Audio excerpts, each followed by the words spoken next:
Annyeong! In this video, we are going to go over how to refine a selection. What I made previously, I made a selection using my quick selection tool, or this could be using any of the selection tools. But I want to show you what we're able to do. I want to refine the selection. What you're going to find, no matter what type of selection tool that you have selected, say for example a lasso tool, notice up here we have select and mask. If I switch to polygon lasso tool, still select and mask. Magnetic lasso tool, which we'll be covering in another video, select and mask. Going to my other selection, object selection tool, select and mask, quick selection, select and mask. All the selection tools have select and mask. Doesn't matter what tool that you have. I'm going to go ahead and right here have this area selected. When I click on select and mask, this helps you to make a better refinement on your selection. Now notice right now this is the area that is selected. Notice how it's not clear. It doesn't have a nice crisp edge. And notice that actually some other areas are also selected. First, what we have in the center is our canvas, our window here. On the far left, we have some tools that we're going to be making use of. We have a couple of options, the option bar, but over here on properties under view, this is where we want to make sure that we are able to view this on different backgrounds. We have onion skinning, which is basically the background. The area that's not selected is transparent. We have the marching ants. We have an overlay, which gives us this red overlay. The area that's red is concealed. On black, on white, the black and white, which is our layer mask, or over the layers. Depending on what you're going to be using this on, I either like to use it on black if I know that the image that I'm going to be putting this against is going to be a darker background, or on white if it's going to be lighter. I'm going to start on black simply because I could see the areas that stand out. I can see that this area is there, so we have these are our main three tools. This tool right here, the brush tool, this is used to either basically just paint. It's kind of like manual painting. I don't want to add the plus because this is going to add it. I could either go up here and select the minus, or you could always use the keyboard shortcuts Option Alt. I'm just going to remove this one. So I'm able to do that, but look at these edges. So before I do anything, I could still go back to the quick selection tool and I could tell it to add more. And notice as I go over these areas, it's adding more. So it's still using my image, it's still using the contrast that my image has, and I'm just going over. See what happens right here? It brought all that. I'm going to hold down Option Alt to go over this, to remove all of this, because I don't want that. So this is still part of the selection. So we have this, and I'm just going over. You see how it's bringing some of that? I'm going to hold Option to go over.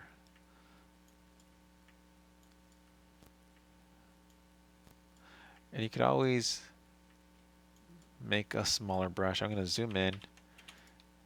Probably I'll benefit from having a smaller brush. Hold down Option Alt. So here, I'm going to leave that there, but this is giving me a nice baseline. So I like to first I'm trying to define the edge. You see, and instead of having to go over it, I'm going to press Command or Control Z to undo. So once I have something like this, okay, let's go ahead and go to the next tool, which is the Refine Edge Brush tool. And I'm going to go over this. I'm going to make it slightly smaller because now it's starting to refine that edge. It's kind of cleaning it up. Right here is a plus. I'm going to go over in this area, hold down minus to kind of clean up this edge as well. I could even go minus as well over it. You can see how it's kind of brings some of that information back.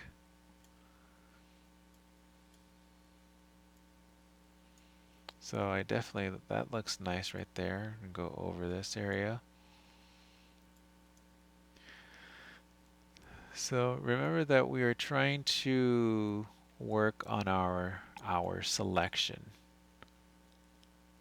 And so that's all really what we're doing. We are refining our selection because once we're done here, it's going to give us where our marching ants. It's going to give us this, and this we're going to be able to apply as a layer mask, which will then conceal the area that we are trying to hide. You see right here, there's this information. I don't want that information right there. So I might decide to go over it.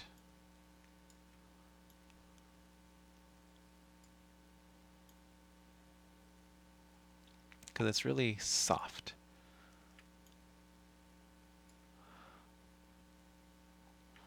But the good thing about this tool is that it gives us access to all the tools to be able to further refine this. And with any image, it's always your mileage may vary. You might be able to get a really good refinement depending on how well the contrast of the pixels are, the resolution. So this one, the resolution isn't the best, but it's adequate. There's some information there. I could always go back to this one, and sometimes I like to go to black and white, and I could actually see the areas. And this is like almost like, well, this is a manual adjustment where it's like, okay, these are the areas that I was having some trouble, simply because uh, the tonal values are really close to one another. If I go back to on black, I just go back and clean that area up. Say I don't want this area there. I could always add, or it's like, okay, I want these areas right here, but I don't want this area. Option Alt. Actually want that area. Maybe I don't want this. And now that I've given it this, I might decide, well, let me check what happens if I continue to refine this edge. You see, it doesn't like that highlight right there that I have. It wants to get rid of the highlight that's on the tail fin. And maybe I like that. Or maybe I'll just leave it as this that I have. There's too many values that are too similar right here, so I want to bring those back. Okay, so I'll have this. Once you have a selection, we're able to tell it OK. And we have this. I'm going to add this area here. I'm going to go back to my lasso tool. I'm just going to manually add this area right here. And maybe I decide that, I do want to have this portion. If I want this highlight, it's up to you. You get to decide because this is your selection. Maybe I want some of this. I could always go back to select and match just to see what I added. And okay, I think I'm fine with this. I tell this okay.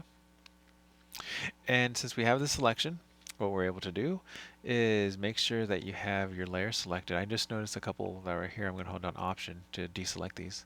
Okay, I have my selection. You select your layer, and I'm going to click down here in the layer window, the Add Layer Mask. I'm going to click on it. I'm going to add it. Click, and this is now adding it as a layer mask. Now, if I notice closely, there's a couple of areas that they look like they're kind of missing, but we're always able to edit our layer mask. If I want to edit my layer mask, I need to make sure that I click on the layer mask, and here I could just double click on it, and it takes me back to the select and mask, and I could tell it specifically. This is where it's on black. These areas, you can see where it's now. I could now tell it specifically to, hey, these areas I want to have filled in. I don't want transparencies. I don't want to be able to see within those pixels. Could zoom in, make myself a slightly smaller brush. If you have access to your a tablet and stylus, it might make it easier to fill in these areas. I could see some of the areas that aren't being adjusted. I'm going to make my brush a little bit larger. Switch to the minus so I could just clean up this area right here.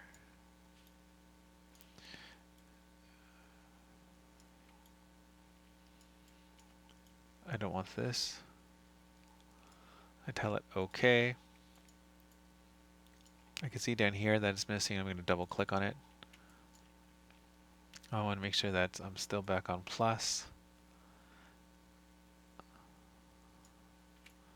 And tell it OK. And now I have this on a layer mask. And you can see because the difference of using a layer mask, if I was using the eraser tool, I can't make use of the information that's already there because the eraser gets rid of those pixels. But with the layer mask, I was able to make this further refinement. I could bring back my image. The image and the layer, they are locked, so I can move them together. I'm going to switch to my move tool and notice that I can move this around. This is a mask. If I disable it, it just brings back my entire image. I can re-enable it. Depending on what you're trying to do, I might even suggest that you make a copy of your layer mask. And that's the wrong one. Make a copy. I just deleted it. I'm going to hide one because if you're done, we're only using the layer mask to make that selection. I'm going to right mouse click on the layer mask and I'm going to tell it to apply layer mask. Once I do apply layer mask, I'm going to hide my original image. It's only giving me the finished visual results. I made a copy so that I could see this is what I had before. I could always go back if I need to, but if you only want this, I can now bring back my original image. Let me zoom out. I can now select my move tool, make sure that show transform controls are turned on. Notice that this one is only applying my mask over my image, whereas let me zoom out. If I'm going to hide this layer, on this one I'm going to zoom out. Notice how it's large. That's because it's applying it, it still has an image. I'm going to disable the layer mask. It's applying it onto the entire image. I'm going to hide. I'm going to re-enable, hide this one, bring back this one, select it. In fact, there's a couple of transparent pixels or pixels that I can't see somewhere down here. I could use the eraser tool. I'm just making it really large. I'm just going down here. Let's go back to my move tool. You see now it's smaller. So I bring back this image. Since I could scale this, I could make this larger. I could move it. Say I want it to be supersized right here, covering everything. Press enter, and it scales it up. Alright, in the next video, this one was kind of long. Thank you for staying along. Next video, we're going to go over the magnetic lasso tool. Alright, I'll see you then.